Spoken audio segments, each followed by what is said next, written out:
Wow. Okay, so when we left off in number 6, what we're going to do is we're actually going to FOIL this thing out. So in my first step of FOILing this thing out, I'm going to multiply the first two things together. So I'm going to look at just these two right here, x minus 2x minus 3, and I'm going to multiply them together. That's called binomial expansion, by the way. Sweet. So here we go. X times x, x squared. X times negative 3, negative 3x. Negative 2 times x, negative 2x. And negative 2 times negative 3 is positive 6. Don't forget you still have that other x plus 1 parentheses that you have not taken care of yet. Before I do anything else, I'm going to simplify this just a little bit more and combine like terms. So I really have x squared minus 5x plus 6 in the first parentheses, and then x plus 1 in the second. So all I've done is multiplied the first two parentheses together. That's it. Now what I'm going to do is I'm going to do everything in the first parentheses times everything in the second. And there's a couple ways you can do this. The way I like to do it is I like to take the two thing parentheses, the binomial, and then multiply it by each piece in the first one. If I do that, what I find is that the x times x squared is x cubed. The x times negative 5x is negative 5x squared. The x times positive 6 is positive 6x. I used the x from the second parentheses and multiply by everything in the first parentheses. And then my next move, I'm going to look at the 1, and I'm going to multiply it by everything in the first parentheses, which is basically saying write down everything you see. But what I'm going to do is I'm going to strategically write it down, and I'm going to line it up with its like terms. So I have x squared minus 5x and plus 6. And the reason I do that is when I combine those like terms, my end result is that I have x cubed minus 4x squared plus x plus 6. And this is my function. Sweet. So this whole problem, number 6, was basically going backwards. They started with the answers and said, give me what the question was. Just work backwards. Psst. Questions? So in this particular example, which is matching, we kind of skipped ahead a little bit here. You'll notice that we have 4 equations and 4 graphs. And I always, when I'm trying to match things, I look for things that stand out. For example, I notice that of all this stuff, all of it, there's only 1 cubic. So there's only 1 S graph involved. Here it is. That means that number 2 has to be C. Because it's the only odd-powered thing there. Process of elimination. The second thing I noticed is that out of all the ones that are left over, there's only 1 that has a negative with it, which means it's opening upside down. So I look for the one that's opening upside down. That's this one right here, opening upside down. Bless you. Bless you. That means that that has to be the letter D, which was number 4.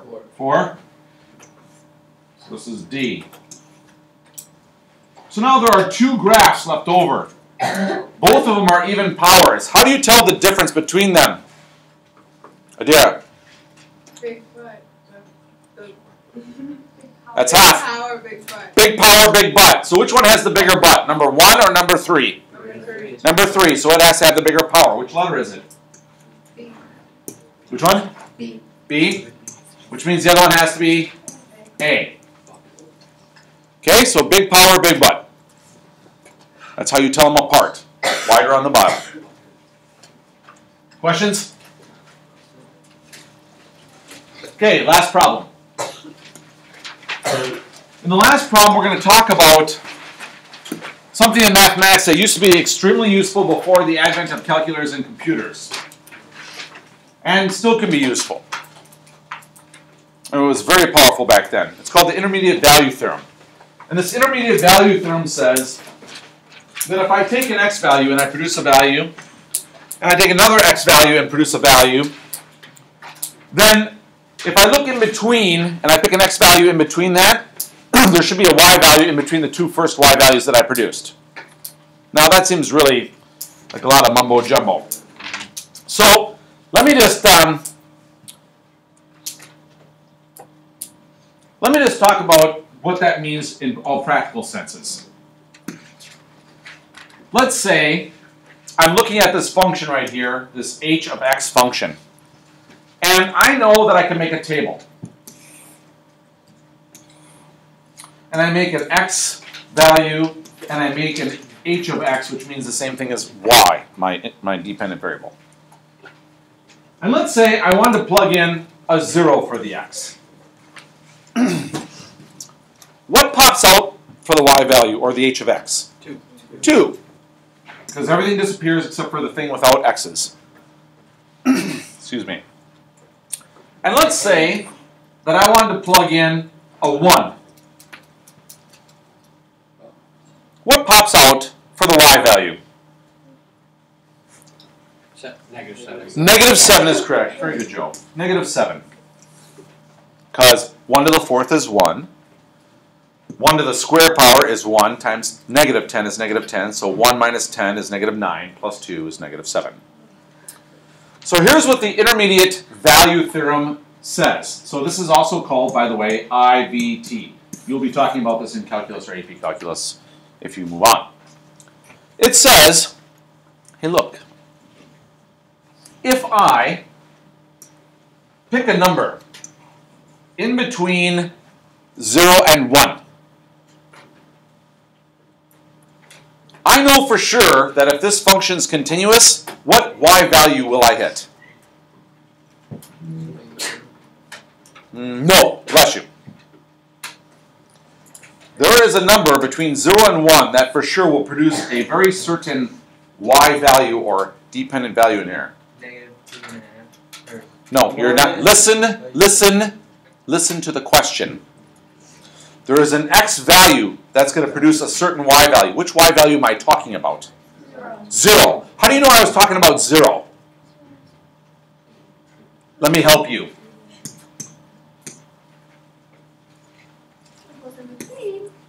One of the y values is positive. One of the y values is negative. That means in between a positive value and a negative value, you have to find the number 0. You know for a fact that's going to happen. And the reason this was a really powerful theorem is I knew that if I was looking at something in mathematics and one of my x's produced a positive number and one of my x's produced a negative number, then I knew there had to be an x somewhere in between those two numbers that produced a 0 or an intercept. So that was really important to me. I don't know what that is, but I know that one exists. This is the intermediate value theorem.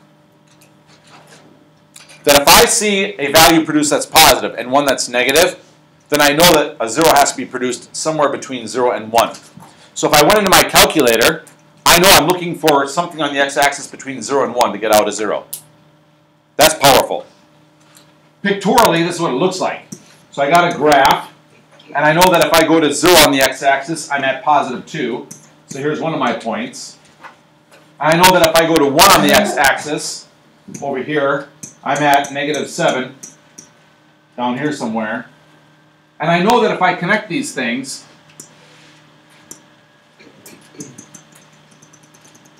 then I'm going to have to cross